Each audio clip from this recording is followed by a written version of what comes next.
Bonsoir, bonsoir bien-aimés frères et sœurs dans le monde entier. Bienvenue à cette quatrième partie de l'enseignement, sondage des médecines consacré à l'individu Kako Philippe et son réseau.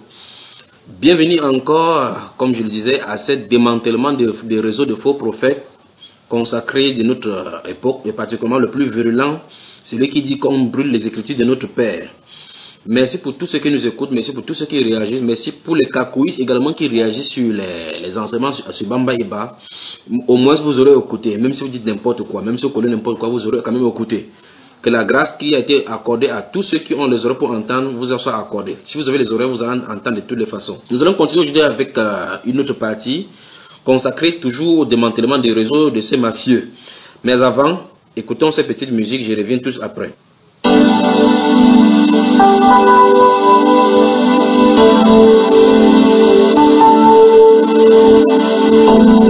Seigneur, tu es grand.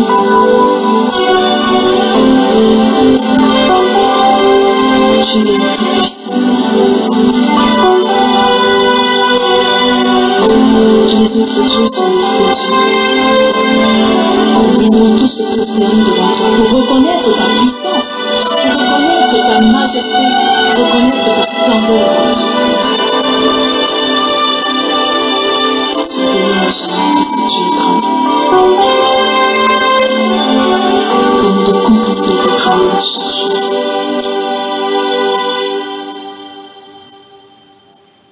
Tu es El Shaddai, Adonai est ton nom.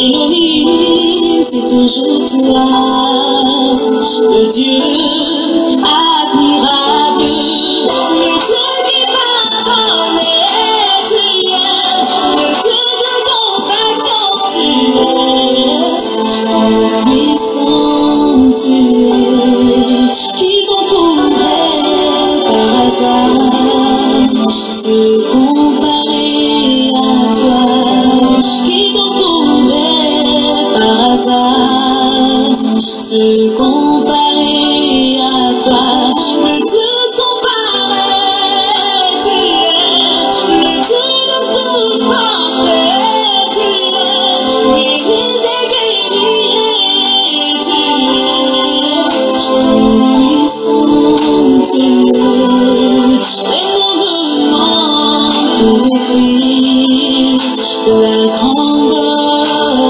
Dieu, et on demande pour écrire la grandeur de Dieu. Quand j'étais malade, tu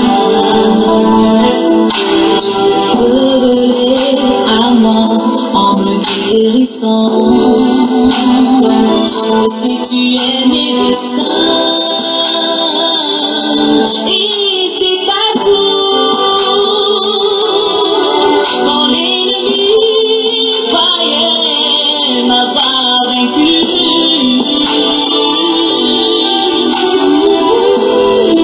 mon Dieu a combattu pour moi et m'a donné la victoire. Aussi il est le Dieu de victoire.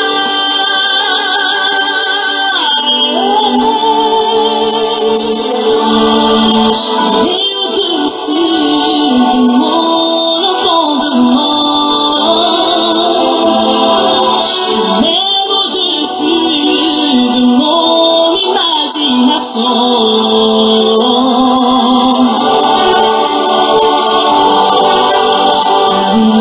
Le Dieu d'amour, qui en dit n'est que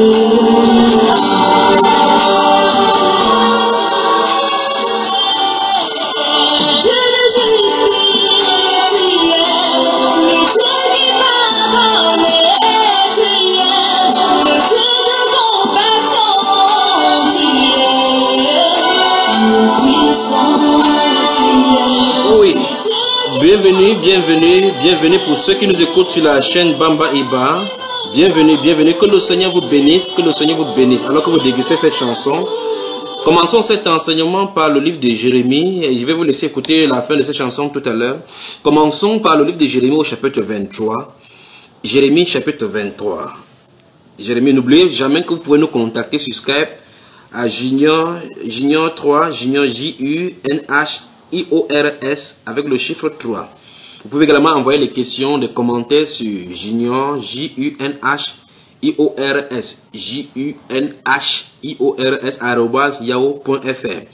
Le contact téléphonique également est à votre disposition, le 6 94 01 94 40, le 6 94 01 94 40, le 6 75 87 41 21, 6 75 87 41 21, sans oublier l'indicatif du Cameroun, le 237. Nous sommes à Douala au Cameroun et je suis à votre disposition, je suis votre serviteur. Jérémie chapitre 23, les versets 16 et suivants disent: Ainsi parle l'Éternel des armées. N'écoutez pas les paroles des prophètes qui vous prophétisent. Ils vous entraînent à des choses de néant. Ils disent les visions de leur cœur et non ce qui vient de la bouche de l'Éternel. Verset 18. Qui donc a assisté au conseil de l'Éternel pour voir, pour écouter sa parole? Qui a prêté l'oreille à sa parole? Qui l'a entendu? Verset 21. Je n'ai point envoyé ces prophètes et ils ont couru. Je ne leur ai point parlé et ils ont prophétisé. S'ils avaient assisté à mon conseil, ils auraient dû faire entendre mes paroles à mon peuple et les faire revenir de leur mauvaise voie, de la méchanceté de leurs actions. Ne suis-je un Dieu que de près, dit l'Éternel? Ne suis-je pas aussi un Dieu de loin? Verset 25. J'ai entendu ce que disent les prophètes qui prophétisent en mon nom le mensonge, disant: j'ai eu un songe, j'ai eu un songe. Jusqu'à quand ces prophètes veulent-ils prophétiser le mensonge, prophétiser la tromperie de leur cœur? Verset 27. Ils pensent faire oublier mon peuple, ils pensent faire oublier mon nom à mon peuple par les songes que chacun d'eux raconte à son prochain. Comme leurs pères ont oublié mon nom pour Baal. Que le prophète qui a eu un songe raconte ce songe et que celui qui a entendu ma parole rapporte fidèlement ma parole. Pourquoi mêler la paille au froment? Pourquoi mêler la paille au froment, dit l'Éternel? Ma parole n'est-elle pas comme un feu, dit l'Éternel, et comme un marteau qui brise le roc? Amen, amen. Verset 30. C'est pourquoi, voici, dit l'Éternel, j'en veux aux prophètes qui se dérobent mes paroles l'un à l'autre. Voici, dit l'Éternel, j'en veux aux prophètes qui prennent leur propre parole et la donnent pour ma parole. Voici, dit l'Éternel, j'en veux à ceux qui prophétisent des songes faux, qui racontent et qui les racontent et qui égarent mon peuple par leurs mensonges et par leur témérité. Je ne les ai point envoyés, je ne leur ai point donné d'ordre, et ils ne sont d'aucune utilité à ce peuple, dit l'Éternel.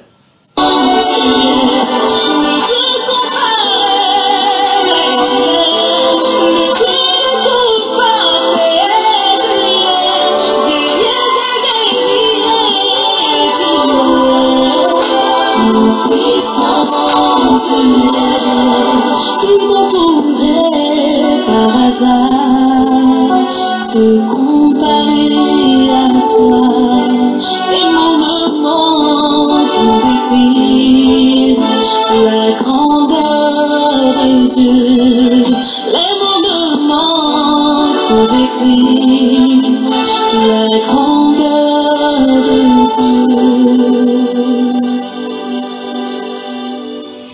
Voilà. Bienvenue encore, bien-aimés, bienvenue et salutations particulières à toutes nos familles dans le monde entier, tous ces chrétiens-là qui passent par des difficultés, toutes ces personnes qui désirent la présence de Dieu. Je prie particulièrement pour ceux qui m'écoutent maintenant et qui se battent contre des péchés de leur vie, dans leur vie, et qui souhaiteraient vivre la sainteté à outrance, vivre la sainteté du Seigneur Jésus-Christ, mais qui trouvent toujours dans leur vie comme ça quelques couacs, quelques filets de diable, quelques pièges de l'ennemi poser à leur encontre. Je prie particulièrement pour toi, mon frère, toi, ma soeur, qui vit cette situation. Je prie que Dieu exauce les désirs de ton cœur, qui te donne de vivre d'après sa sainteté. Je prie qu'il t'accorde sa sainteté à lui. Lui seul peut le faire, qui te donne la victoire sur le péché, au nom puissant, merveilleux de notre Seigneur et Sauveur Jésus-Christ. Donc aujourd'hui, nous allons continuer sur le thème, la série consacrée à Kakou Philippe. Rappelez-vous que nous allons revenir également sur l'islam, parce que pour l'islam c'est beaucoup. Le Seigneur a mis une pause pour que nous consacrons assez à cet autre homme-ci, pour cesser ses velléités et en faire sortir ses enfants qui sont là-bas. Maintenant, nous allons continuer aujourd'hui avec toujours le sujet le concernant. Laissons-nous bavarder quelque chose et commentons derrière. On lui parle de Paul, et c'est Paul, c'est par mandat, en vertu de ces écrits, que Paul a écrit les apôtres, les épîtres, ainsi de suite. C'est comme ça, ok. On va revenir un peu à votre information. Aujourd'hui, vos adeptes utilisent aussi, par la violence de leurs commentaires, les attaques sur les réseaux sociaux, où souvent on voit certains qui s'arrêtent en bordure de route qui mènent à certaines églises pour crier et aller jusqu'à agresser verbalement certains adeptes des églises. Est-ce que c'est tout que vous mentionnez? Bien sûr, je ne peux pas recommander dire à quelqu'un d'agresser quelqu'un, mais quand vous dites aussi que mon fidèle a agressé quelqu'un, c'est à vérifier, parce que mes fidèles ne sont pas violents. Donc vous voyez effectivement dans Matthieu chapitre 12, le verset 33, la Bible dit, vous dites l'arbre est bon et son fruit est bon, ou que l'arbre est mauvais et son fruit est mauvais. Donc, soit tu es un bon arbre et tu produis un bon fruit, ou bien tu es un mauvais arbre et tu produis un mauvais fruit. Il sait effectivement que les choses qu'on dit est vraies, et on voit effectivement le commentaire de ces gens-ci sur YouTube et dans tous les réseaux sociaux, comment ils sont virulents, ils sont violents.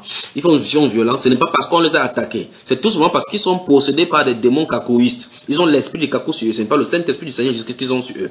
Parce que l'esprit du Seigneur Jésus-Christ dans Galates chapitre 5 est défini comme un esprit qui est doux, paisible, conciliant, qui a de la longanimité, qui est amour. Ça ne vocifère pas les mensonges. Parce que ce qui sort de la bouche, on sait exactement de quelle source cela sort. C'est la violence, c'est la rébellion. Ce sont les gens qui sont emprisonnés dans des ténèbres qui essaient de s'en sortir à l'intérieur. Donc ce sont les démons qui ont incorporé le corps des cacouilles. Voilà pourquoi ils vocifèrent comme ça. Écoutez la défense de leurs grands démons. Est-ce que vous avez vu cela? Est-ce que vous avez vu des agressions ou bien il y a eu des agressions verbales à votre endroit? Est-ce qu'il y a eu ça? Moi personnellement oui. Oui. Moi particulièrement oui. J'en connais beaucoup. Et très souvent ils vont voir des photos d'hommes de Dieu, ils vont mettre prostituées, démoniaques. Il y a une femme de Dieu aussi qui, quand elle a su que, par exemple, elle a des photos, ils vont mettre Jézabel. En fait, c'est des choses en fait, pour agresser verbalement ou de manière pour discréditer ces personnes. Non. Je ne pense pas que ça soit pour discréditer. Je pense que certainement qu'ils ont eu des échanges et puis par la suite, je ne sais pas comment les échanges ont évolué. Sinon, mes fidèles ne sont pas agressifs. Dans votre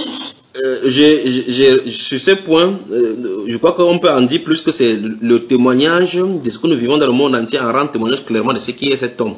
Il ne reconnaît pas ses fidèles comme étant des agressifs, mais tout le monde entier, tous ceux qui suivent le Seigneur Jésus-Christ et qui croient au message du Seigneur Jésus-Christ, voient véritablement dans tout le monde entier où ces poisons cacouilles se sont répandus, nous voyons effectivement que les gens ont le même principe, insulter, vociférer, traiter les gens de démoniaques, des rats, des palmistes, des porcs, des chats, ainsi de suite. Ils ne savent même pas quel esprit les anime. Donc nous allons passer à une autre interview maintenant sur l'histoire de sa vie et nous allons voir comment l'histoire de sa vie s'est passée et selon lui, en fait avec cela il veut être authentifié du fait qu'il soit prophète. Écoutons-le tranquillement dans cette interview, l'interview numéro 5, vous pouvez trouver ça sur YouTube, qui parle de l'histoire de sa vie. Suivons Kakou Philippe. Pour être des protestants évangéliques et brahmanistes aujourd'hui, vous voyez, Dieu m'a donné une vie depuis l'enfance. Une vie irréprochable. Même ceux qui ne croient pas dans mon village me reconnaissent cela. Dans mon village, une fille ne peut pas dire que je l'ai cherchée, même que c'est elle qui a refusé. Dieu m'a accordé une vie correcte. Et je lui dis merci pour cela. Et que l'humanité sache que comme au temps de Noé, Kakou Philippe a été envoyé pour ce temps. La Bible ne peut pas sauver. Jésus de Nazareth, c'était pour un temps. Et Jésus de Nazareth a eu 12 apôtres. Si vous êtes apôtre, vous devez être apôtre d'un prophète messager. Comme Esaïe a eu cet apôtre. Baruch, fils de Néria, était apôtre de Jérémie. Vous voyez l'imposture et le mensonge. Que vous devez être, on ne doit pas être apôtre du Seigneur Jésus-Christ, on doit être apôtre. Que Esaïe a ses prophètes, ainsi de suite. Il parlait maintenant que Baruch, celui qui était, dont Jérémie dictait et l'écrivait, était apôtre de Jérémie. Vous voyez effectivement comment on peut tordre les Écritures. Personne dans la Bible n'a été apôtre d'un autre. Parce que c'est Dieu qui appelle. C'est Dieu qui destine chacun à ses tâches. Lorsque nous allons toucher le cas de Timothée, on revient par rapport à la sainteté de sa vie et sa vie docile, sans péché, pour voir cela avec l'image chrétienne. Et Tite, Sylvain, Timothée, tout cela était apôtres de Paul qui est venu après Jésus-Christ. Vous avez entendu le mensonge? Vous avez entendu le mensonge? Lisons la première rencontre de l'apôtre Paul avec Timothée dans Actes chapitre 16. Actes chapitre 16, lorsqu'il le rencontre. Dans Actes chapitre 16, à partir du verset 1, la Bible déclare, il se rendit ensuite à Derbe et à Lystre. Et voici, il y avait là un disciple nommé Timothée, fils d'une femme juive fidèle et d'un père grec. Les frères de Lystre et d'Icône rendaient de lui un bon témoignage. Verset 3, Paul voulut l'amener avec lui, et l'ayant pris, il le circoncis à cause des Juifs qui étaient dans ces lieux-là, car tous savaient que son père était grec. Donc le père de Timothée était un grec et sa mère était une juive. La Bible déclare que la première fois que l'apôtre Paul l'a rencontré, il était déjà disciple. Ce n'est pas l'apôtre Paul qui l'a consacré ou quoi que ce soit. Non. Dans le livre de 1 Timothée et 2 Timothée, ce que l'apôtre Paul dit de lui par rapport au don qu'il a reçu, ce n'est pas comme ça. Donc, nous allons y revenir. Que ce soit le cas de Timothée, vous prenez doucement 1 Timothée chapitre 1, où il parle de son enfant, c'est le langage que Timothée, l'apôtre Paul utilise chaque fois. Dans 1 Timothée chapitre 1, lisons cela. 1 Timothée chapitre 1. 1 Timothée chapitre 1. Avant d'y revenir par rapport à la sainteté de sa vie. 1 Timothée chapitre 1, le verset 18.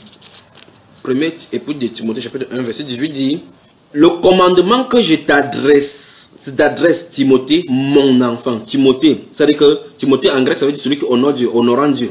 Timothée, mon enfant, selon les prophéties faites précédemment à ton sujet, c'est que d'après elles, tu combattes le bon combat. Il appelle ici Timothée son enfant. Dans le chapitre 2, si on va dans 1 Timothée chapitre 1, le verset 2, il dit, verset 1 et 2, Paul, apôtre de Jésus-Christ, par ordre de Dieu notre Sauveur et de Jésus-Christ notre espérance. À Timothée, mon enfant légitime en la foi, que la grâce, la miséricorde et la paix te soient données de la part de Dieu le Père et de Jésus-Christ notre Seigneur. Or, nous venons de lire dans le livre des Actes des Apôtres chapitre 16 que à la première rencontre, Timothée était déjà disciple du Seigneur Jésus-Christ, parce qu'on a dit qu'on a rencontré un disciple. C'est ce qu'on a lu là-bas. On a lu, il se rendit ensuite à Derbe et à Lystre. Et voici, il y avait là un disciple nommé Timothée, fils d'une femme juive et fidèle et d'un père grec. Donc Timothée est déjà un disciple. Mais l'apôtre Paul l'appelle dans 1 Timothée, à Timothée, mon enfant légitime en la foi. Son enfant légitime en la foi. Lisons également 2 Timothée chapitre 1 verset 2. 2 Timothée chapitre 1 verset 2. 2 Timothée chapitre 1 verset 2. À Timothée, mon enfant bien-aimé, que la grâce, la miséricorde et la paix te soient données de la part de Dieu le Père et de Jésus-Christ notre Seigneur. Qu'est-ce qu'il va dire dans 1 Corinthiens chapitre 4? 1 Corinthiens chapitre 4. Donc vous voyez effectivement, il est en train de dire, ces garçons de Kakou, il est en train de dire que Timothée, Sylvain et autres étaient des apôtres du frère Paul, de l'apôtre Paul. Donc il veut effectivement prendre comme ça ces syllogismes pour mettre sur lui, pour dire il est le prophète messager maintenant. C'est pour ça qu'il a ses apôtres de part et d'autre, et ses prophètes, comme ils disent les Éphésiens 4, 11. Vous n'avez aucun Éphésiens 4, 11, ça ne vous concerne pas parce que vous n'appartenez pas à Jésus-Christ. Jésus-Christ a son fondement à lui. Il a son fondement à lui. Éphésiens chapitre 1 Corinthiens chapitre 4. 1 Corinthiens chapitre 4. Le verset 17 dit, pour cela, je vous ai envoyé Timothée, qui est mon enfant bien-aimé et fidèle dans le Seigneur. Il vous rappellera quelles sont mes voies en Christ, quelle est ma manière, la manière dont j'enseigne partout dans les églises. Donc Timothée était un compagnon, comme il le dit dans plusieurs autres passages. 1 Corinthiens chapitre 1, remarquons dans 1 Corinthiens chapitre 1, prenons chapitre 1 ici. 1 Corinthiens chapitre 1, verset 1, regardez bien. Paul, appelé à être apôtre de Jésus-Christ par la volonté de Dieu, et le frère Sostène, Donc, les enseignements qui sont donnés ici, les destinataires, ceux qui ont écrit, c'est Paul et Sostène. Et dans 2 Corinthiens chapitre 1, en 2 Corinthiens chapitre 1, vous pouvez prendre ça partout, ça se trouve partout dans les introductions des livres là. Dans 2 Corinthiens chapitre 1, il va dire Paul, apôtre de Jésus-Christ par la volonté de Dieu, et le frère Timothée à l'église de Dieu qui est à Corinthe et à tous les saints qui sont dans toute l'Achaïe. Donc, quand il a écrit le même enseignement, parce qu'il dit que Paul, apôtre de Jésus-Christ, et le frère Timothée a. Donc, ce sont eux les écrivains de ces lettres-ci, ce n'est pas l'apôtre Paul seul. Timothée est d'accord, Sostène est d'accord. Dans le livre des Tites, chapitre 1, verset 4, 1 Corinthiens, chapitre 8, verset 23, où il y a Sylvain, dans 2 Corinthiens, chapitre 1, verset 19, 1 Thessaloniciens, chapitre 1, verset 1, et 2 Thessaloniciens, chapitre 1, verset 2. Mais alors, dans 1 Thessaloniciens, que le Seigneur vous bénisse abondamment. 1 Thessaloniciens, chapitre 1, le verset 1. Qu'est-ce que ça dit? Paul et Sylvain et Timothée à l'église des Thessaloniciens qui est en Dieu le Père et en Jésus-Christ le Seigneur, que la grâce et la paix vous soient données. Donc, il y a 3 auteurs pour cette épître-ci. Paul et Sylvain et Timothée. Donc, vous voyez effectivement que ici, au verset 3, il va dire que notre évangile, il dit notre parce qu'il s'agit de 3 personnes qui sont décrites. Verset 2 dit nous rendons continuellement grâce. Il ne dit pas nous pour lui, il dit nous pour lui, Paul, Sylvain et Timothée. Vous voyez, verset 6, il dit nous sommes au verset 6 du chapitre 2. Nous n'avons point cherché la gloire qui vient des hommes, ni de vous, ni des autres. Nous aurions pu nous produire avec autorité comme apôtre. Apôtre là-bas est avec S. Donc, Sylvain est un apôtre, Timothée est un apôtre, Paul est un apôtre. Voici ce qui est écrit ici dans le verset 6 du chapitre 2. Il dit que nous n'avons point cherché la gloire qui vient des hommes, ni de vous, ni des autres. Nous aurions pu nous produire avec autorité comme apôtres de Christ. Donc l'apôtre Paul, Timothée et Sylvain sont des apôtres. Le verset 6 nous dit clairement que Paul est un apôtre, Sylvain est un apôtre, Timothée est un apôtre. Nous aurons pu nous produire comme apôtres de Christ. Donc je m'en tiens là par exemple pour dire que Timothée n'a jamais été apôtre de Paul. Il est dit ici que nous aurions pu nous produire avec autorité comme apôtre de Christ. Il n'a pas dit que Timothée et Sylvain auraient dû se produire comme apôtres de Paul. Il n'y a nulle part apôtre d'un être humain dans la Bible ici. Il n'est nulle part apôtre et prophète d'un être humain ici. Les seuls prophètes qui sont les apôtres, les prophètes d'autres personnes, c'est les prophètes de Baal, comme le cas de Kako Philippe. Tous les autres sont des serviteurs de Dieu. Tous les autres sont des serviteurs de Dieu vivant. Donc ce n'est pas un apôtre, prophète ou bien messager, quelqu'un qui établit ses propres apôtres. Non. Que non. Donc vous devez savoir que le salut, c'est par un prophète messager en une génération. Impossible. Vous avez entendu. Il dit qu'on doit savoir que le salut est par un prophète messager en une génération. En clair, ceux à qui l'apôtre Paul a prêché, qui ont le salut, c'est l'apôtre Paul, c'est comme ça qu'ils vont entrer par là-bas. Maintenant, il me qu'on lise la Bible pour voir quelques passages dans la Bible. Lisons Actes des Apôtres, chapitre 3. Restons dans Actes des Apôtres doucement. Actes des Apôtres. Il dit que le salut, c'est dans un prophète messager en une génération. C'est qu'il y a des messages que celui-ci est venu. Je crois qu'il lui faut la délivrance. Actes chapitre 3, verset 12 à 24. Actes des Apôtres chapitre 3, verset 12 à 24. Vous vous souvenez quand ces paralytiques-là, qui avaient près de 40, avaient été guéris par l'apôtre Pierre, subitement la foule s'est accomplie là. Maintenant, lisons à partir du verset 12 jusqu'au verset 24. Suivons minutieusement et attentivement. La Bible déclare, nous sommes dans Actes des Apôtres chapitre 3, nous allons lire les versets 12 à 24, bien aimés dans le monde entier. Et salue particulièrement les femmes qui s'occupent bien de leurs maris, qui lui sont obéissantes. Que Dieu les bénisse abondamment, ainsi que leur maison. Actes des Apôtres chapitre 3, verset 12 dit, Pierre, voyant cela, dit au peuple, homme Israël, pourquoi vous étonnez-vous de cela? Pourquoi avez-vous les regards fixés sur nous? Comme si c'était par notre propre puissance ou par notre piété que nous eussions fait marcher cet homme. Le Dieu d'Abraham, d'Isaac et de Jacob, le Dieu de nos pères, a glorifié son serviteur Jésus, que vous avez livré et régné devant Pilate, qui était d'avis qu'on le relâcha. Vous avez régné, écoutez très attentivement, vous avez régné le saint et le juste. Et vous avez demandé qu'on vous accordât la grâce d'un meurtrier. Vous avez fait mourir le prince de la vie. Le Seigneur Jésus est appelé saint, juste, prince de la vie. Que Dieu a ressuscité des morts, nous en sommes témoins. Souvenez-vous, je vais m'arrêter au verset 24. C'est par la foi en son nom. que son nom a raffermi celui que vous voyez et connaissez. C'est la foi en lui qui a donné à cet homme cette entière guérison en présence de vous tous. Et maintenant, frères, je sais que vous avez agi par ignorance ainsi que vos chefs. Mais Dieu a accompli de la sorte ce qu'il avait annoncé d'avance par la bouche de tous ses prophètes. Vous vous souvenez, dans les trois premières vidéos, nous avons parlé de le fait que quand Philippe parle et ses disciples disent que Dieu n'envoie pas un messager sur la terre, et ils disent la même chose avec les prophètes. Voici encore ça qui est confirmé ici. La Bible déclare verset 18, mais Dieu a accompli de la sorte ce qu'il avait annoncé d'avance par la bouche de tous ses prophètes que son Christ devait souffrir. Donc tous ces prophètes ont annoncé ces jours, et je vous ai dit ça dans toutes les vidéos, que tous les prophètes et tous les prophéties de la Bible conduisaient à Christ Jésus. Donc, les prophètes venaient comme ça prophétiser, construisaient le puzzle qui devait construire la parfaite image en Christ Jésus. Verset 19. Répentez-vous donc et convertissez-vous pour que vos péchés soient effacés. Vous voyez, l'apôtre Pierre ne prêche pas lui-même, bien qu'il ait les clés telles que nous avons vu dans la précédente vidéo. Il dit, répentez-vous donc et convertissez-vous pour que vos péchés soient effacés, afin que des temps de rafraîchissement viennent de la part du Seigneur et qu'il envoie celui qui vous a été destiné, pas Kakou Philippe. Qu'il envoie celui, remarquez très bien, l'apôtre Pierre en est de prêcher, alors que le Seigneur Jésus-Christ est ressuscité, comme il a dit ici en haut, il est assis à la droite de la majesté divine. Mais l'apôtre Pierre en est de dire que le Seigneur Jésus-Christ est censé encore venir pour les Juifs. Il dit que, afin que des temps de rafraîchissement viennent de la part du Seigneur, et qu'il envoie celui qui vous a été destiné, Jésus-Christ, que le ciel doit recevoir jusqu'au temps du rétablissement de toutes choses dont Dieu a parlé anciennement par la bouche de ses saints prophètes. Donc même la restauration du peuple juif, les prophètes en ont parlé. Donc les prophéties concernant les juifs sont ainsi contenues aussi dans le livre de Jérémie. Nous pouvons voir dans Jérémie chapitre 30, 31 et 32 comment Dieu a dit son amour pour Israël ne changera pas, il ne sera pas effacé ce peuple-là au devant de lui. Verset suivant dit, souvenez-vous, je vais lire jusqu'au verset 24.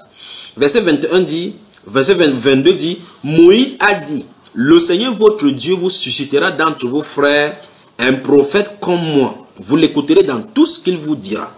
Et quiconque n'écoutera pas ce prophète sera exterminé du milieu du peuple. Du milieu du peuple.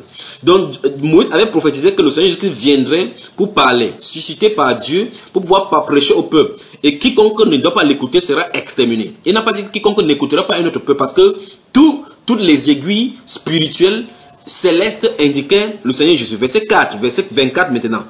Tous les prophètes qui ont successivement parlé depuis Samuel ont aussi annoncé ces jours-là, au pluriel, ces jours-là. Verset 24, tous les prophètes qui ont successivement parlé depuis Samuel ont aussi annoncé ces jours-là.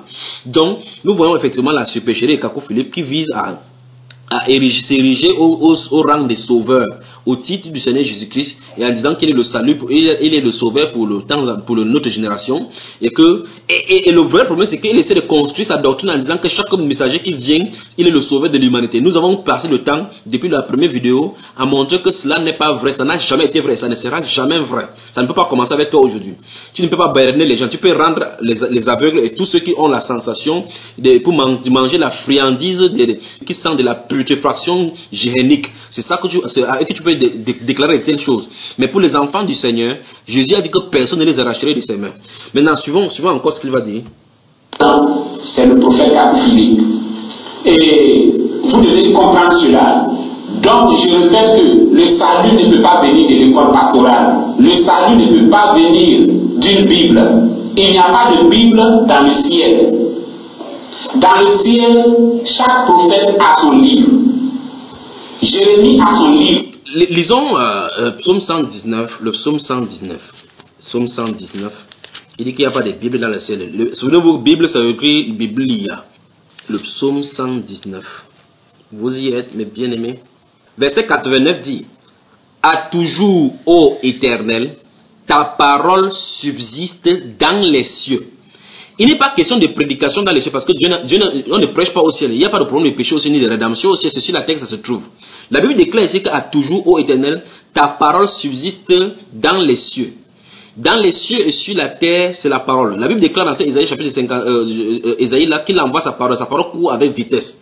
Dans le livre d'Ésaïe, dans le livre des Jean que nous avons lu dans la prochaine chapitre, nous avons vu effectivement que un agneau, enfin, un ange se tenait là-bas, un pied sur la terre, un pied sur la mer, et il tenait dans ses mains un livre. Nous voyons effectivement que dans le ciel, il y a des livres qui furent ouverts et un autre livre qui est le livre de vie, pas le livre de Kakou Philippe. Ce n'est pas le KC qui va être lu au ciel. C'est une série de prédications, comme il le dit, enfouies des différentes contradictions, comme des autres livres humains et inspirés par des démons.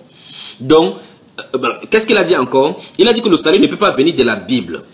Lisons quelques paroles des Écritures. Lisons le livre d'Éphésiens au chapitre 1. Éphésiens chapitre 1.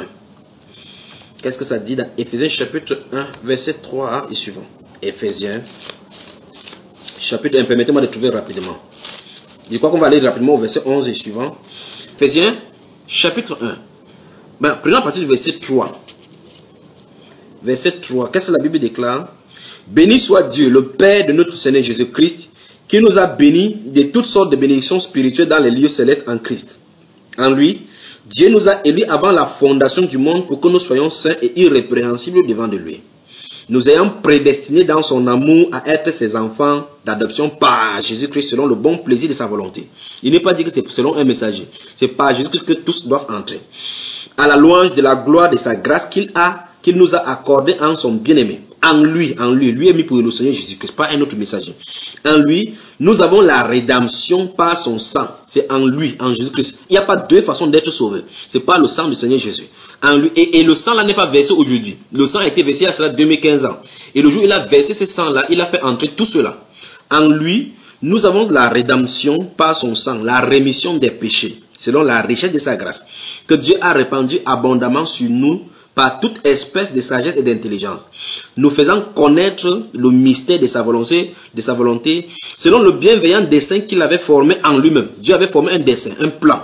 Il avait un but en lui-même, pour le mettre à exécution lorsque les temps seraient accomplis, de réunir toutes choses en Christ, celles qui sont dans les cieux et celles qui sont sur la terre. Donc le plan de Dieu, c'est de réunir toutes choses en Christ. Il n'y a pas question d'un messager quelconque là-bas. C'est pour ça que nous venons lire dans le verset précédent, dans ce Acte chapitre 3, le verset 24, que tous les prophètes qui ont prophétisé successivement ont annoncé ces jours-là. Verset 11.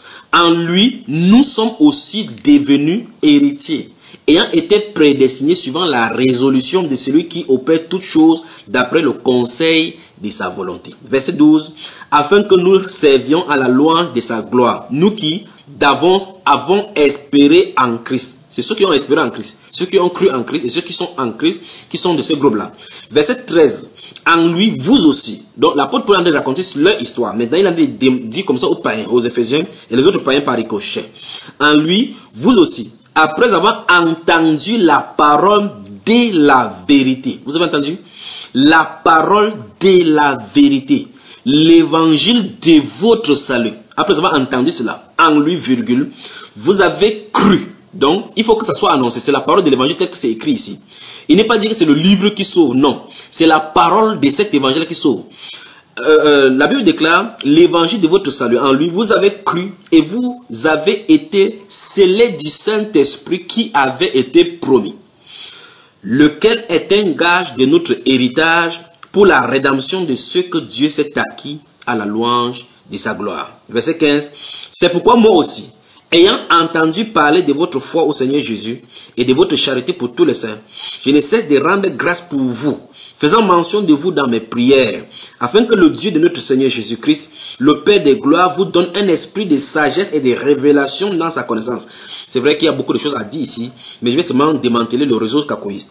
Et qu'il illumine les yeux de votre cœur pour que vous sachiez quelle est l'espérance qui s'attache à son appel, quelle est la richesse de la gloire de son héritage qui réserve aux saints, et quelle est envers nous qui croyons, l'infinie grandeur de sa puissance, se manifestant avec efficacité par la vertu de sa force. Et cette force dont-là, il a déployé en Christ, en le ressuscitant des morts et en le faisant asseoir à sa droite dans les lieux célestes, au-dessus de toute domination, de toute autorité, de toute puissance, de toute dignité et de tout nom qui se peut nommer, non seulement dans le siècle présent. Quand l'apôtre peut écrire dans le siècle présent, c'est en son époque, mais encore dans le siècle à venir. Donc, la mission du Seigneur Jésus-Christ transcende les temps, les circonstances et les époques. Kako Philippe. Donc fais attention. Il n'est pas question qu'on soit sauvé par un messager de l'époque. Ici, la Bible déclare que, afin que, il a tout mis sous ses pieds et il l'a donné pour chef suprême à l'église qui est son corps, la plénitude de celui qui remplit tout en tous. Dans le verset 21, la partie c'est dit, non seulement dans le siècle présent, mais encore dans le siècle à venir. Donc le Seigneur Jésus-Christ est le Dieu de tous les siècles. Il est le Rédempteur pendant toutes les périodes des siècles, tant que les enfants pour lesquels il est mort à la croix vont subsister sur la terre, jusqu'à ce que, comme l'apôtre Paul a dit dans Actes chapitre 2, le verset 38 et suivant, que aussi nombreux que le Seigneur notre Dieu les appellera. Tant que le dernier appelé va entrer, tant qu'il n'entrera pas, le salut devient toujours ouvert jusqu'à ce qu'il entre. Et tous viendront. Parce que le Seigneur a promis dans Jean chapitre 10 qu'il y a d'autres brebis qui ne sont pas de cette bergerie-là. Celles-là, il faut qu'il les amène. Ce n'est pas par ta voix qui va amener. Non. Tu n'es même pas d'abord un de la bergerie. Tu es un loup ravisseur qui veut ravir les gens de la bergerie. Lisons le livre de Jacques chapitre 1. Jacques chapitre 1. Jacques chapitre 1. Puis on va rentrer dans Actes des Apôtres. Dans Jacques chapitre 1, verset 21 dit: c'est pourquoi, rejetant toute souillure et tout excès de malice, recevez avec douceur la parole qui a été plantée en vous et qui peut sauver vos âmes. Tu dis que le salut ne vient pas de la Bible. On n'a pas dit que le salut vient de la Bible. Le salut vient de l'évangile qui est prêché dans la Bible. On appelle donc ça la parole de vérité. C'est par la parole de vérité que les gens sont régénérés. Et cette parole de vérité, c'est contenu dans la Bible. Lisons maintenant Actes des Apôtres pour voir le premier messager. Chaque fois donc, puisque tu t'es riche en messager, c'est ta parole contre la sienne que nous allons voir ce que ce messager-là a fait lorsqu'il finissait de prêcher. Prenons Actes des Apôtres chapitre 20. Qu'est-ce qu'il a dit aux Éphésiens et aux anciens qui se trouvaient là-bas? Actes chapitre 20, lorsqu'il quittait la scène, Actes chapitre 20, qu'est-ce qu'il va dire? Écoutez très attentivement. Actes chapitre 20, regardez, versets 31 et 32. Veillez donc, vous souvenant que durant 3 années, je n'ai cessé nuit et jour d'exhorter avec larmes chacun de vous. Verset 32. Quand l'apôtre Paul quittait la scène, regardez ce qu'il suivait attentivement, ce qu'il dit. Un messager, le premier messager. Et maintenant, je vous recommande à Dieu et à la parole de sa grâce, à celui qui peut vous édifier et donner l'héritage avec tous les sanctifiés. Donc l'apôtre Paul recommandait les disciples, les anciens, à la parole de sa grâce, à Dieu et à la parole de sa grâce. Parce que ce que Dieu a promis, il va l'accomplir. Donc Dieu il n'a pas dit que il faut que vous restez pas derrière, vous croyez que je suis toujours le messager. Si vous ne croyez pas que je suis le messager de cette époque-ci, vous êtes fini pour toujours. Vous allez aller frire en enfer. Vous allez aller brûler en enfer. L'enfer que vous ne connaissez même pas. Que Dieu vous pardonne. Continuons ici. Et à son groupe. Ésaïe à son livre et à son groupe. Même depuis Noé, chaque prophète à son livre et à son groupe. Vous voyez le mensonge, démantelons également ce mensonge en allant dans le livre d'Ésaïe pour voir le résumé. Je crois que dans l'autre enseignement, nous avons démantelé également ces fausses interprétations en citant Jérémie chapitre 3, Jérémie chapitre 7 et Jérémie chapitre 6, où nous avons vu effectivement que Dieu a dit dans le livre du prophète Jérémie qu'il n'était pas question que les Juifs écoutent Jérémie pour être sauvés. C'est pas pour cela. C'est parce que les Juifs avaient quitté le plateau. Ils avaient quitté le plan et l'alliance que Dieu leur avait donnée. Et Dieu a demandé à Ésaïe de prêcher que s'ils revenaient à la voix de leur père, l'alliance qu'il avait donnée, alors il va les maintenir dans ce pays. Mais ici, il ne le fait pas, il va faire venir du nord du septentrion un roi, le marteau de l'enclume, pour pouvoir les terrasser. Maintenant, dans le cadre du prophète Ésaïe, il dit ici que Ésaïe avait ses propres disciples et avait son message à son époque. Lisons maintenant ce que le prophète Ésaïe, lui, va dire quel est le contenu du message du prophète Ésaïe. Prenons Ésaïe chapitre 56 et lisons cela. Lisons. Ainsi parle l'Éternel. Observez ce qui est droit et pratiquez ce qui est juste. Car mon salut ne tardera pas à venir. Vous voyez, Ésaïe n'a pas dit qu'il est le salut. Ésaïe n'a pas dit que c'est alors suivant qu'il y aura le salut. Ésaïe, et nous venons de lire là dans Actes chapitre 3, le verset 24, que tous les prophètes ont suffisamment parlé de ces jours-là. L'apôtre Paul va dire dans ces 1 Corinthiens là que voici maintenant le jour du salut, voici maintenant le temps de la grâce. Parce qu'il est écrit donc au temps de la grâce, j'étais exaucé. Au jour du salut, j'étais exaucé. Et l'apôtre Paul conclut en disant que voici maintenant le temps de la grâce, voici maintenant le salut. Parce que cette chose était prophétique. Ésaïe donc, dans son message, dit ici, ainsi parle l'Éternel. Observez ce qui est droit et pratiquez ce qui est juste. Dieu ne dit pas d'Ésaïe au peuple que croyez à Ésaïe, vous serez sauvés. Non, il n'est nulle part dit comme ça. Ésaïe annonce plutôt quelqu'un qui s'appelle le salut. Ici il dit car mon salut ne tardera pas à venir et ma justice à se manifester. Heureux l'homme qui fait cela. et le Fils de l'homme qui demeure ferme, gardant le sabbat pour ne pas le profaner. Nous sommes à 800 ans avant le Seigneur Jésus-Christ ici, et Isaïe parle encore de sabbat. Quand est-ce que le sabbat a été donné? Dans Exode sous Moïse. Donc nous voyons effectivement que, comme j'ai dit dans plusieurs des enseignements, que les apôtres, enfin les prophètes d'antan, les serviteurs, les saints prophètes du Seigneur, du Seigneur Dieu du ciel, venaient prêcher et réitérer ce que Dieu leur avait déjà donné par le prophète Moïse. Chaque fois quand les Juifs vont quitter cette alliance-là, ils vont aller ça et là, en glissant les pieds à gauche, à droite, en servant sur tout arbre vert, en sauvant des dieux qui ne sont pas le Dieu selon leur nature. Il va envoyer les prophètes pour les faire revenir à la voie. C'est ce que nous avons vu. Il a dit à Israël, sous Ésaïe, sur Jérémie, il a dit que reconnaissez seulement que tu as entraîné tes pas ça et là vers les idoles. C'est ce qu'il a dit. Il a dit revenez, réformez vos voies, réformez vos cœurs, afin qu'ils vous les anciens beaux pays que j'ai donné à vos pères. Donc, il s'agit de la réforme des voies, de revenir à la voie initiale. Il ne s'agit pas d'écouter le prophète d'une génération pour être sauvé ou quoi que ce soit. Il ne dit rien de tel dans la Bible. Il dit, verset 2 encore de Isaïe 56, il dit, heureux l'homme qui fait cela, et le Fils de l'homme qui demeure ferme, gardant le sabbat pour ne pas le profaner, et veillant sur sa main pour ne pas commettre aucun mal. Que l'étranger qui s'attache à l'Éternel ne dise pas, l'Éternel me séparera de son peuple. Et que l'eunuque ne dise pas, voici je suis un arbre sec. Car ainsi parle l'Éternel.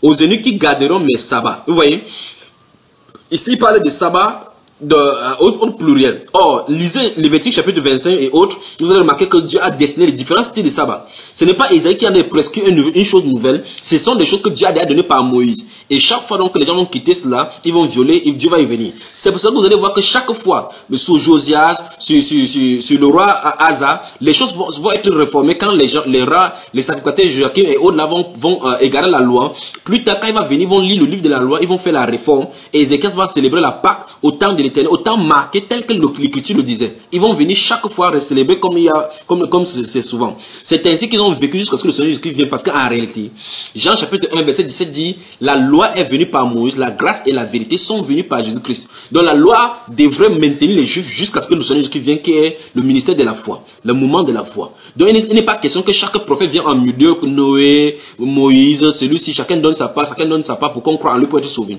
Donc aucun prophète n'est sauveur. Aucun prophète n'est sauveur. Aucun prophète n'est rédempteur. Un seul est sauveur, le Seigneur Jésus-Christ.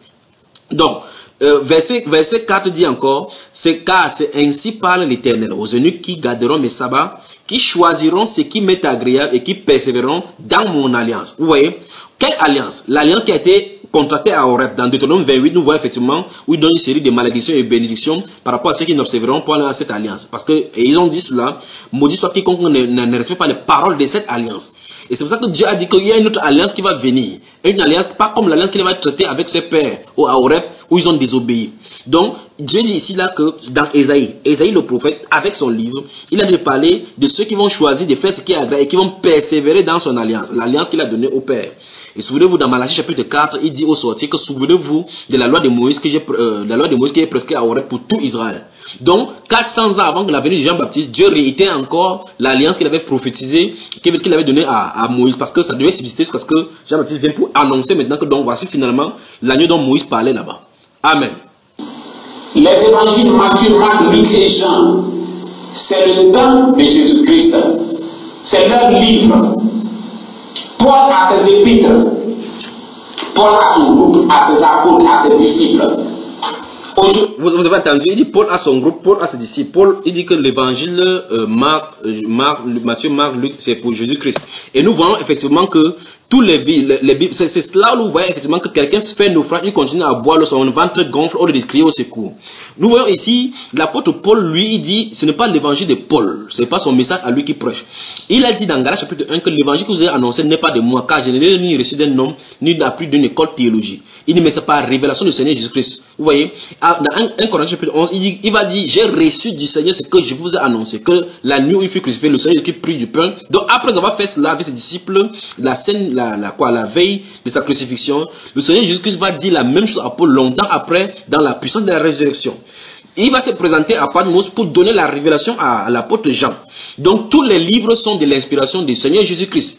L'apôtre Paul va dire dans Actes chapitre 20, le verset 35, en disant que car le Seigneur lui-même a dit qu'il est plus utile, il y a plus de bonheur à donner qu'à recevoir. Or, vous ne verrez nulle part où l'apôtre, où Dieu a dit ça dans les évangiles. Donc, il a dit forcément à l'apôtre Paul plus tard. Lisons Actes des apôtres. Actes des apôtres. Donc, comme je dis que ça, l'évangile c'est pour l'apôtre Paul et l'autre c'est pour Jésus-Christ. L'autre c'est pour Jésus. Comme c'était Jésus qui avait écrit le livre. L'apôtre Paul qui a pris sa plume pour écrire. Jésus qui a pris la plume pour écrire une Bible quelque part. Actes des apôtres, chapitre 22. Chapitre 22. Regardez bien. Mais prenons le chapitre 22, le verset par rapport à l'appel de l'apôtre Paul, raconté encore une fois de plus. Au verset 10 et suivant. Regardez très bien. Et le Seigneur me dit, lève-toi, va à Damas, et là, on te dira tout ce que tu dois faire. Ça, c'est à Jésus là. C'est Jésus qui parle comme ça à l'apôtre messager. Donc, on est censé l'instruire. Verset suivant. Comme je ne voyais rien à cause de l'éclat de cette lumière, ceux qui étaient avec moi me prirent par la main et j'arrivai à Damas. Or, un nommé Ananias, homme pieux selon la loi, et de qui tous les Juifs demeurant à Damas rendaient un bon témoignage, vint se présenter à moi et me dit, Saul mon frère, recouvre la vue. Au même instant, je recouvrais la vue et je le regardais. Il dit, écoutez très attentivement, il dit, le Dieu de nos pères t'a destiné à connaître sa volonté, à voir le juste. Donc l'apôtre Paul a vu le juste, il a vu Jésus. Souvenez-vous, on a lu Actes chapitre 3, où la Bible déclare, l'apôtre Pierre a dit que vous avez tué le saint, vous avez tué le juste, vous avez régné le prince de la vie. Donc le juste c'est Jésus. Donc l'apôtre Paul a vu le juste. Il dit, et entendre les paroles de sa bouche. Mais plus par la suite, il dit, car tu lui serviras de témoin auprès de tous les hommes des choses que tu as vues et entendues. Et maintenant que tu as tu lèves, toi sois baptisé. Et la ville était péchée en évoquant le nom du Seigneur. Donc nous voyons effectivement que le baptême de Paul, enfin, de toute façon, on en a parlé dans la vidéo précédente. Mais nous voyons effectivement comment le Seigneur Jésus lui a dit ici par la bouche du prophète Ananias qu'il est censé, c'est la mission concernant Paul. Et la mission de Paul est pour tous les hommes et il va écrire les commandements pour tous les hommes. C'est pour ça que dans 1 Corinthiens au chapitre 14, verset 35, il va dire que si quelqu'un reconnaît, croit qu'il est prophète comme Kakou Philippe, qui reconnaît que ce qu'il vient d'écrire est un commandement du Seigneur. Et le commandement du Seigneur transcende les époques, transcende le temps et est destiné pour tous ceux pour qui Dieu a envie de parler et qui doivent lui obéir. Amen. Et si vous êtes disciple, vous devez être disciple du prophète de votre temps. Jésus a eu 70 disciples. Et parmi ces disciples, il n'y a aucun Européen, aucun Américain, aucun Africain. Voilà, maintenant, il dit que Jésus-Christ a eu des disciples, il n'y a eu aucun des disciples européens, aucun de celui-ci, aucun de cela. Maintenant, nous avons pêle-mêle ici, dans la Bible, dans chapitre 2, les gens qui étaient disciples du Seigneur Jésus-Christ, venant de l'Afrique même. Il y a des disciples africains qui étaient au milieu des disciples.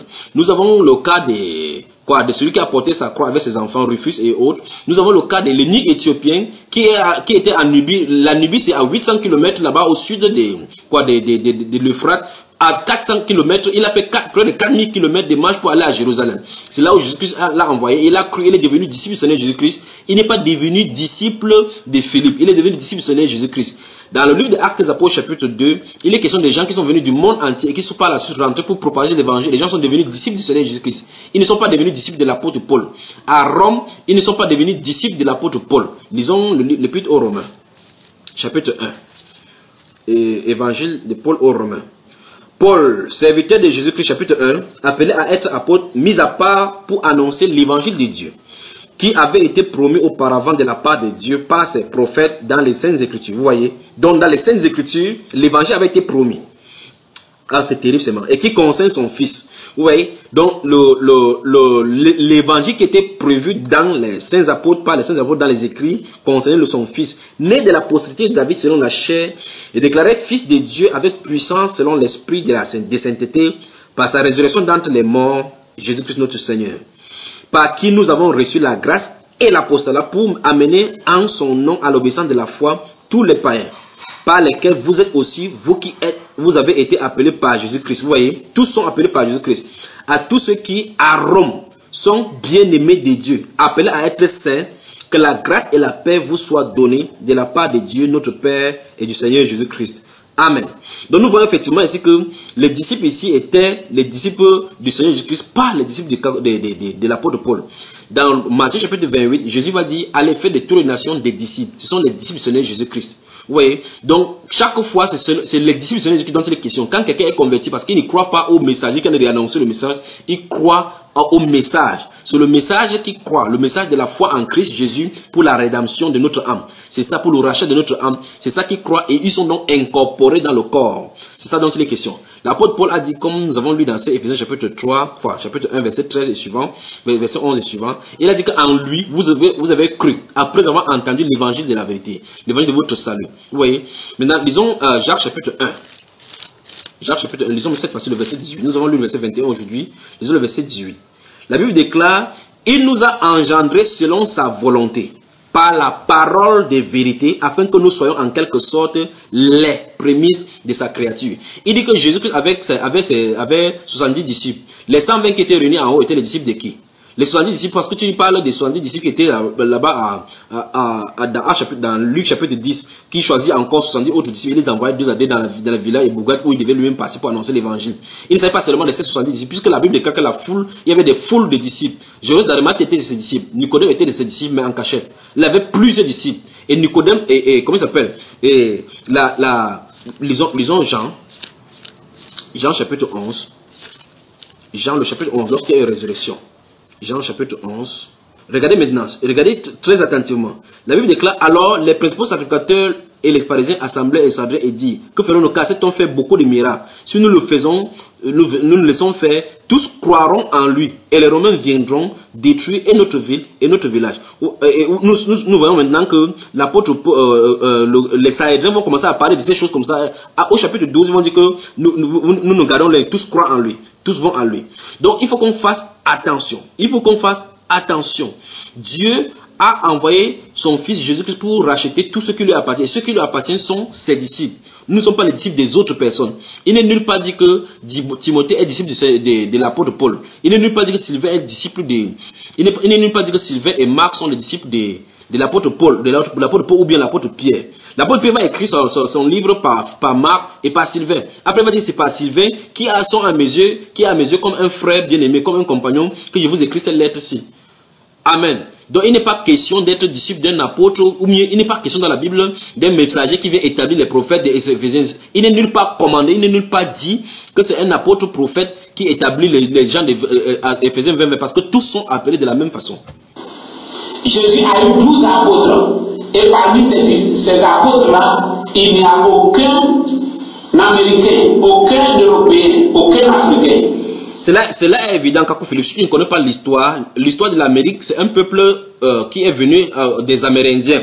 Ils ont détrôné les gens de leur terre et ils y ont habité. Donc il n'y avait pas des Américains à ce moment-là. Cela est évident, mon cher Kakou Philippe. Il n'y a pas le continent européen tel que nous le constatons maintenant. La Bible déclare que le salut vient des Juifs. Il devait annoncer la justice aux nations. Mais au préalable, ça devait commencer par Jérusalem. C'est ce que le Seigneur Jésus-Christ a dit. Le Seigneur Jésus-Christ a dit dans Actes chapitre 1, si tu ne connais pas cela, c'est écrit ainsi. Quand ils ont demandé au Seigneur Jésus-Christ, est-ce en ce moment que tu rétabliras le royaume d'Israël? Il leur a dit que ce n'est pas à vous de connaître le moment, le moment que le Père a fixé de sa propre autorité. Mais vous recevrez une puissance lorsque le Saint-Esprit viendra sur vous et vous serez mes témoins, à Jérusalem, à Samarie, en Judée et jusqu'aux extrémités de la terre. C'est là où ça devait aller, aux extrémités de la terre. Dans l'ordre de Dieu, dans le plan qu'il avait formé en lui-même, comme nous avons lu dans Éphésiens chapitre 1, veut dire que Dieu devait venir par Sion. Il devait venir de Sion, parce qu'il a dit dans le livre d'Ésaïe que le libérateur viendra plutôt de là-bas. La loi sortira de Sion et les extrémités de la terre vont être éclairées de sa lumière. C'est comme ça que c'est écrit de lui. Donc il n'avait pas besoin d'avoir des disciples mâles, des disciples femelles, des disciples ceci, des disciples cela, des différents types d'animaux pour ces disciples, des gens de différents continents. Maintenant, nous sommes disciples du Seigneur Jésus-Christ. Amen. Le prophète que Dieu a envoyé en cette génération, c'est le prophète Kakou Philippe. Vous acceptez le prophète Kakou Philippe pour le ciel, ou vous rejetez le prophète Kakou Philippe pour votre condamnation? Maintenant, pour ta gouverne, je te rejette avec la plus grande énergie. Je te rejette avec la plus grande énergie. Parce que ces paroles sont des révoltes contre le Seigneur Dieu Tout-Puissant. Tes paroles sont une révolte évidente et manifeste contre le Seigneur Jésus-Christ. Contre le Saint Serviteur, c'est le Seigneur Jésus-Christ, le Dieu Tout-Puissant, qui est venu et qui a racheté par son sang un peuple acquis pour la gloire de Dieu le Père. Donc je rejette de toute énergie. Et toute personne qui te connaît doit rejeter de toute énergie tes messages du WC. Et l'enfer. Jésus-Christ a dit, celui qui vous reçoit, me reçoit. Et Jésus-Christ a promis dans Matthieu 23, 34. Il faut faire attention avec les paroles de notre Seigneur Jésus-Christ. Il n'a pas tout simplement dit que celui qui vous reçoit me reçoit. C'est parce qu'ils avaient des paroles à aller dire. Il n'a tout simplement dit que vous allez vous présenter en disant que c'est moi qui vous envoie. Il faut qu'on vous croie. Il a dit allez prêcher. Dans Jean chapitre 17, lisons cela. Lisons Jean chapitre 17. Donc il ne faut pas vous citer n'importe quoi. Il n'a pas tout simplement dit qu'allez parce que vous allez dire que vous êtes serviteur de Dieu, on va vous recevoir. Ils ont une mission. Ils ont quelque chose à prêcher. Dans Jean chapitre 17, priant pour ses disciples, qu'est-ce qu'il va dire? Verset 12. Lorsque j'étais avec eux dans le monde, je les gardais en ton nom. J'ai gardé ce que tu m'as donné. Et aucun d'eux ne s'est perdu, sinon le fils de perdition, afin que l'écriture fût accomplie. Et maintenant, je vais à toi et je dis ces choses dans le monde, afin qu'ils aient en eux ma joie parfaite. Je leur ai donné ta parole. Écoutez très attentivement. Et le monde les hait parce qu'ils ne sont pas du monde, comme moi, je ne suis pas du monde. Je ne te prie pas de les ôter du monde, mais de les préserver du mal. Ils ne sont pas du monde comme moi, je ne suis pas du monde. Sanctifie-les par ta vérité, ta parole est la vérité. Il dit maintenant, verset 18, comme tu m'as envoyé dans le monde, je les ai aussi envoyés dans le monde, et je me sanctifie moi-même pour eux, afin qu'eux aussi soient sanctifiés par la vérité. Ce n'est pas, écoute maintenant, Kakou Philippe, écoute très attentivement. Ce n'est pas pour eux seulement que je prie, mais encore pour ceux qui croiront en moi par leur parole. Ceux qui croiront en moi par leur parole, afin que tout soit un comme toi, Père, tu es en moi et comme je suis en toi, afin qu'eux aussi soient un en nous, pour que le monde croie que tu m'as envoyé. Donc, vous voyez effectivement qu'ici, le Seigneur parle de la communion dans le message, la communion dans la même parole que le Père a donnée, le Seigneur jusqu'à a reçu ces paroles, a prêché. La même parole est censée être prêchée par ses disciples. Et le Seigneur Jésus dit donc que ceux qui croiront en lui passent par leur parole. Et nous avons vu dans Actes chapitre 15, dans la précédente vidéo, comment l'apôtre Pierre a dit, lorsqu'il s'est tenu là-bas au verset 11, il a dit c'est par la grâce que nous croyons être sauvés de la même manière comme eux. Donc, de la même manière comme le salut est entré pour les autres disciples, les apôtres qui ont été appelés, de la même manière, eux également, nous sommes sauvés de la même façon. Donc, il ne faut pas prendre les versets bibliques, tu crois que tu vas effrayer les gens avec en disant que Jésus a dit que ceux qui vous reçoivent, me reçoivent. Ils reçoivent ceux qui viennent à lui. La Bible va même plus loin en disant que si quelqu'un vient à vous, n'apporte pas cette doctrine, ne recevez même pas chez vous. Donc, enlevez les choses de Kakou Philippe chez vous et jetez totalement. Conseil d'envoyer encore des prophètes. Vous ne pouvez pas me rejeter et prétendre suivre Jésus-Christ. Ce n'est pas possible. Et vous devez avoir... Ce n'est pas nous qui te rejetons, c'est Jésus qui te rejette. Les paroles que tu cites te rejettent et te nient. Parce que ce n'est pas la parole qui t'a engendré. Donc il ne faut pas dire des bêtises. C'est toi qui... Tu t'es enfoui dans les filets du diable. Tu dois sortir dans le ventre du grand Léviathan. Tu es allé entrer à l'intérieur. Maintenant, ce sont ces poisons exécrables que tu as de vociférer comme ça. Des raisons solides pour rejeter le prophète Kakou Philippe. Vous devez vous-même chercher à savoir qu'est-ce que le prophète Kakou Philippe dit. Vous ne devez pas écouter quelqu'un d'autre, écouter un pasteur, mais vous devez écouter le prophète Kakou Philippe lui-même et avoir vos propres raisons pour rejeter. Je crois que depuis que nous sommes venus dessus, nous avons vu vraiment la raison pour laquelle on te rejette. Et Dieu, même ton démon qui t'a prévu ces messages-là, saura vraiment que nous avons raison de te rejeter. Parce qu'en rejetant Noé, la génération qui était là-bas rejetait Dieu et le salut. Voilà l'une des choses pour lesquelles on te rejette, mais effectivement, parce que la génération n'a jamais rejeté Noé. La génération n'a jamais rejeté Dieu. Dès le départ, ils étaient pervertis. Dieu a pris la résolution, comme nous avons lu, de détruire cette génération. Il n'était pas question qu'ils soient sauvés au travers de Noé. Kakou Philippe.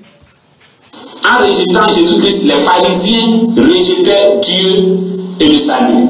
Et aujourd'hui, en rejetant le prophète Kakou Philippe, vous rejetez Jésus-Christ et vous rejetez le salut. Madame, le salut n'a jamais été en Kakou Philippe, n'a jamais été en un prophète, n'a jamais été en une autre que le Seigneur Jésus-Christ. Continuons notre lecture, notre exploration pour démanteler cette dérive-là dans Actes des Apôtres chapitre 7 maintenant cette fois-ci. Actes des Apôtres chapitre 7, c'est le frère Étienne maintenant qui déploie la connaissance par la puissance du Saint-Esprit. Verset 52, qu'est-ce qu'il va dire? Lequel des prophètes vos pères n'ont-ils pas persécuté? Ils ont tué ceux qui annonçaient d'avance la venue du juste, que vous avez livré maintenant et dont vous avez été les meurtriers. Donc tous les prophètes ont annoncé la venue du juste, qui est le Seigneur Jésus. Dans le chapitre 3, verset 24, nous avons vu effectivement que tous les prophètes ont justement parlé de lui. Et l'apôtre Pierre nous a dit clairement que les Juifs et leurs chefs ont fait rejeter le Juif et le Saint, et ils ont rejeté le prince de la vie. Chapitre 10, versets 42 et 43, qu'est-ce que ça dit? Chapitre 10, versets 42 et 43, ça c'est cette fois-ci l'apôtre Pierre qui parle, celui qui avait les clés. Versets 42 et 43 disent: et Jésus nous a ordonné de prêcher au peuple et d'attester que c'est lui qui a été établi par Dieu, juge des vivants et des morts. Kako Philippe, tu fais mieux de savoir où tu te trouves. Parce que tu vas rencontrer Jésus-Christ de Nazareth, celui qui est ton juge, celui qui a été établi par Dieu, juge des vivants et des morts. À moins que tu sois encore un autre livre que Dieu a changé de plan entre temps. Verset 42. Et Jésus nous a ordonné de prêcher au peuple et d'attester que c'est lui qui a été établi par Dieu, juge des vivants et des morts. Nous voyons effectivement ça dans Jean chapitre 7 où Jésus a dit que le Père ne juge personne. Il a remis tout jugement au Fils parce qu'il est le Fils de l'homme. Verset 43. Tous les prophètes rendent de lui le témoignage. Ce n'est pas curieux ça. Nous voyons ça partout dans la Bible que le témoignage de la Bible dit que la Bible parle de Jésus. Tous les prophètes rendent de lui le témoignage que quiconque croit en lui reçoit par son nom le pardon des péchés. C'est clair. Voilà le message. Tous les prophètes rendent de lui le témoignage que quiconque croit en lui reçoit par son nom le pardon des péchés. Donc, il n'est question d'aucune personne dans la Bible de dire que si on ne croit pas en lui, on ne doit pas avoir le salut. La personne uniquement dont il est question, c'est le Seigneur Jésus-Christ parce que c'est lui qui enlève le péché du monde. Donc, ton message lui-même te rejette. Je suis né dans mon village, j'ai grandi dans mon village, j'ai vécu dans mon village et je suis toujours dans mon village. Je n'ai de maison nulle part que dans mon village. Et donc, tous les villageois me connaissent bien. Et lorsque vous leur demandez, mais ce prophète, est-ce qu'il vivait mal? Est-ce qu'il courait les femmes? Est-ce qu'il se bagarrait? Est-ce qu'il volait? Ils disent non. Quelle sympathie, Kako Philippe. Donc tu as été saint dès le départ. Maintenant, lisons ce que l'apôtre Paul, le premier messager, lui dit. Qu'est-ce que le premier messager dit? Prenons 1 Corinthiens chapitre 6 et lisons quelque chose. La Bible déclare: ne savez-vous pas que les injustes n'hériteront point le royaume de Dieu? Ne vous y trompez pas, ni les impudiques, ni les idolâtres, ni les adultères, ni les efféminés, ni les infâmes, ni les voleurs, ni les cupides, ni les ivrognes, ni les outragés, ni les ravisseurs n'hériteront le royaume de Dieu. Et c'est là ce que vous étiez quelques-uns de vous. Mais vous avez été lavés, mais vous avez été sanctifiés, mais vous avez été justifiés au nom du Seigneur Jésus-Christ, et au nom du Seigneur Jésus-Christ et par l'Esprit de notre Dieu. L'apôtre Paul nous dit ici que ce n'est pas parce qu'on était bien, parce qu'on était dans nos villages, on était là-bas, on ne bagarrait pas qu'on a été sauvé. Non, que chacun avait son propre péché. Si toi, tu n'avais pas eu cela, gloire à Dieu. Mais cela ne donne pas que ton témoignage fait de toi un prophète. Ce n'est pas cela. Ici, l'apôtre Paul dit qu'il y avait parmi eux les voleurs, les cupides et autres là-bas. Allons au chapitre 2 des Éphésiens. Voir maintenant cette fois-ci comment l'apôtre Paul va s'inclure maintenant dans certains des péchés aussi maintenant. Regardons ce qui est écrit. L'apôtre Paul, le premier messager. Après, on va aller dans le livre des Tites. La Bible déclare: vous étiez morts par vos offenses et par vos péchés, dans lesquels vous marchiez autrefois, selon le train de ce monde, selon le prince de la puissance de l'air, de l'esprit qui agit maintenant dans les fils de la rébellion. Maintenant, ça c'est l'apôtre Paul. L'apôtre Paul a décrit, le prophète messager, le premier prophète messager a décrit à l'église, enfin, aux Éphésiens, les païens, il dit: vous étiez morts par vos offenses et par vos péchés, dans lesquels vous marchiez autrefois, selon le train de ce monde, selon le prince de la puissance de l'air, de l'esprit qui agit maintenant dans les fils de la rébellion. Maintenant, le verset 3, il s'implique maintenant à l'intérieur, donc il était aussi avec des péchés. Nous tous aussi, nous étions de leur nombre, donc les mêmes péchés qui agissaient dans les membres des païens agissaient aussi en eux.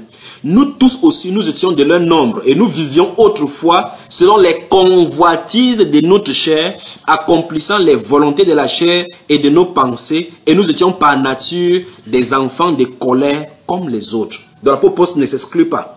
Allons dans le livre des Tites. Donc tu es conçu sans péché, ça veut dire que tu es Jésus. Il y a de quoi même tu vas dire que tu sauves, parce que tu crois que comme tu ne péchais pas comme ça, tu es Jésus. Tite chapitre 3, prenons Tite chapitre 3.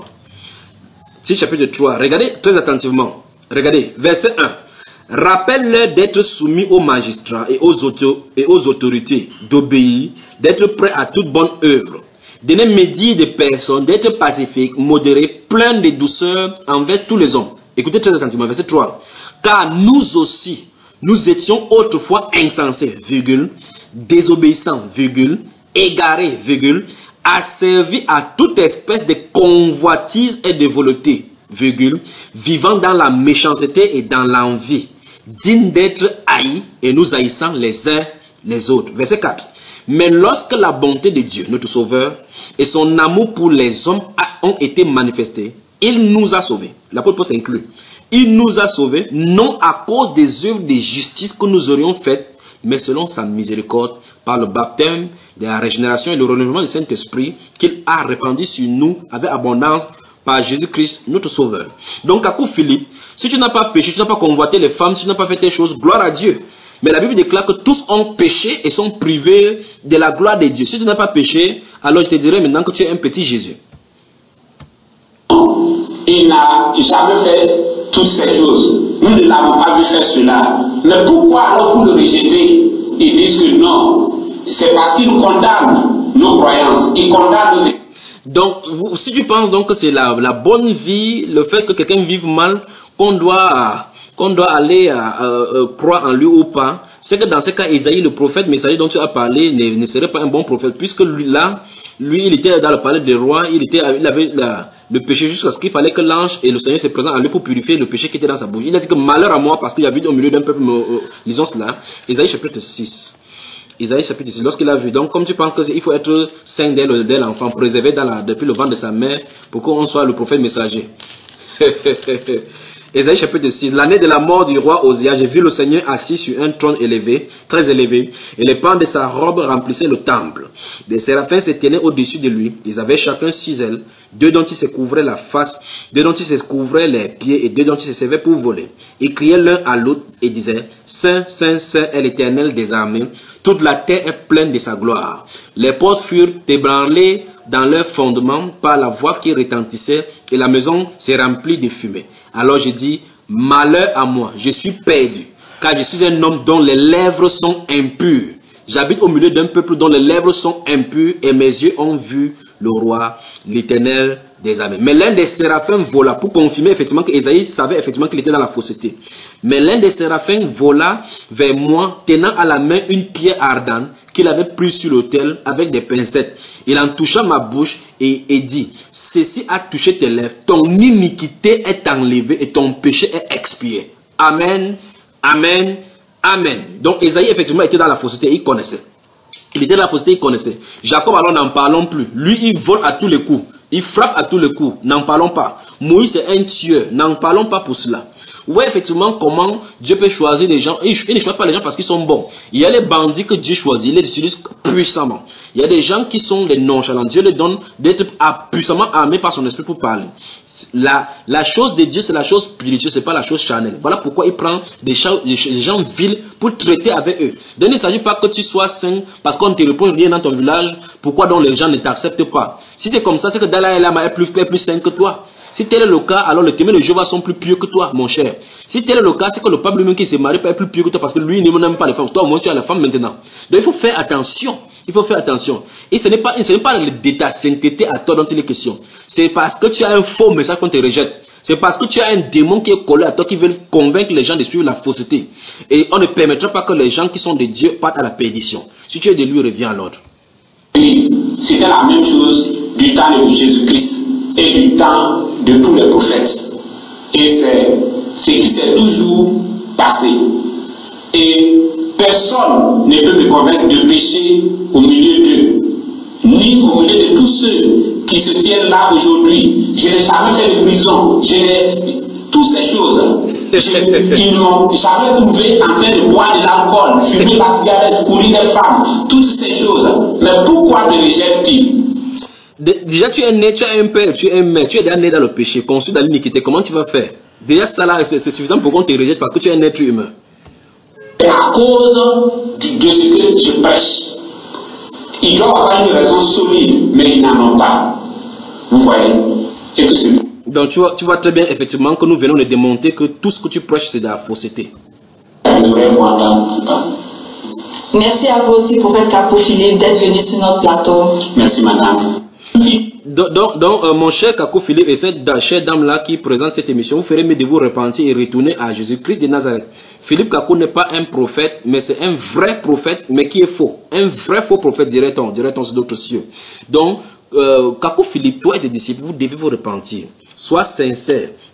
Si déjà les gens de ton village ne peuvent pas accepter malgré ta sainteté apparente depuis l'enfance, moi je crois plutôt que c'est ta nonchalance qui faisait afin que tu ne peux même pas t'approcher des femmes. Ou bien c'est Dieu qui t'a gardé ainsi. Mais que vas-tu dire de Joseph Smith qui à 14 ans a eu cela. À 7 ans il a eu la typhoïde parce qu'il a été opéré des pieds. Par la suite il est resté alité. Les anges le visitaient. Qu'est-ce que tu vas dire de cela? À l'âge de 14 ans, il n'avait pas connu cela. Mais il a une puissante visitation, mais pourtant c'est la fausseté. Il parle des Elohim, de différentes divinités. Qu'est-ce que tu en dis par rapport à cela? Que les dieux se sont réunis pour commencer à décider qui va créer la terre. Qu'est-ce que tu en dis? Il dit que Dieu le Père a les os et la chair comme nous. Et Jésus qui dit dans Luc chapitre 24, le verset 35 et suivant, que voyez que l'esprit n'a pas d'os ni de chair comme moi j'en ai. Jésus dit qu'il n'y a pas l'esprit n'a pas d'os, n'a pas la chair. Lui il dit que Dieu le Père a l'os et donc Dieu peut cogner son pied tombé. Que Dieu vous pardonne.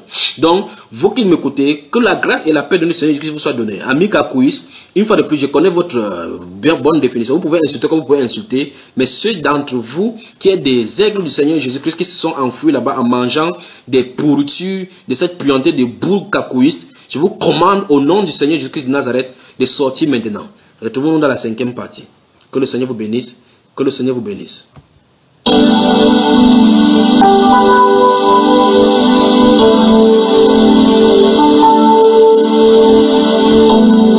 Seigneur, tu es grand.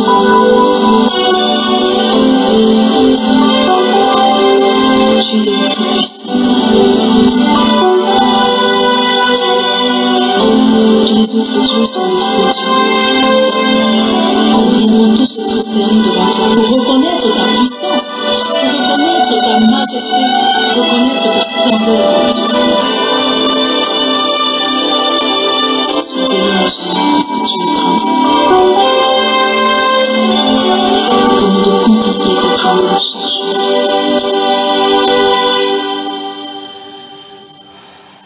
Tu es El Shaddai, Adonai est ton nom. Elohim, c'est toujours toi, le Dieu admirable, le Dieu qui pardonne et tu es, le Dieu de compassion tu es, puissant tu es, qui t'en pourrait par hasard se comparer à toi, qui t'en pourrait par hasard se comparer à toi, le Dieu sans pareil tu es, le Dieu de toute force tu es, mérite d'égalité tu es, puissant tu es, et mon demande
pour écrire les grands